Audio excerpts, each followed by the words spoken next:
香港以前嘅喜帖街，街坊同商戶都想保留，最後重建照樣推進，成條街同原有社區一齊消失。但去到倫敦，有間100幾年歷史嘅酒吧一停業，竟然有過百個街坊組隊，想籌錢買翻一間叫價100萬磅嘅酒吧，同樣係一個大家唔想失去嘅地方。點解兩邊結果可以差咁遠？呢度係倫敦西南 Hampton， 有間160年歷史嘅酒吧叫 Railway Bell， 街坊叫佢做 The Dip。開業嗰陣，香港連電車都未有。但2024年4月，隨住經營者離世，租約交翻俾大型酒吧集團 Stonegate， 物業以大約100萬磅放售。一眾街坊知道之後，擔心呢個社區地標從此消失，於是發起集資同保育行動，成立 Save the Dip。雖然最終未能購入物業，但成功令 Council 將 The Dip 列為 Asset of Community Value (ACV) 具社區價值資產。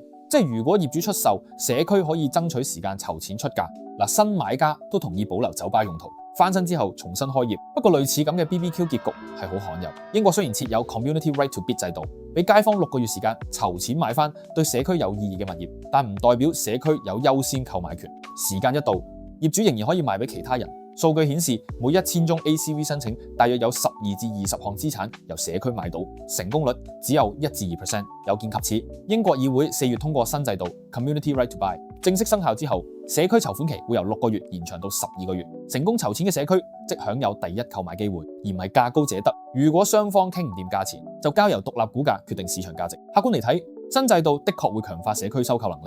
原則上，私人發展商唔能夠靠抬價買走資產，但同時可能會令商業物業流動性下降。一項資產被列為 ACV 後，準買家要面對最長12個月嘅不確定期。銀行亦可能更審慎處理融資，對急需出售套現嘅業主尤其不利。資金就好似俾人鎖起。由 Save the Dip 嘅成功到新法例 Community Right to Buy 嘅爭議，我哋睇到人情味背後永遠係一場理想同現實嘅博弈。靠人情味可以買翻場地，但未必買到可持續嘅未來。制度可以保住建築，但只有人先可以保住人情味。換轉係你又會唔會為咗一間承載回憶嘅鋪頭拎積蓄出嚟？如果有業主想知更多英國地產資訊，歡迎加入 Panda and Partners Community，了解更多。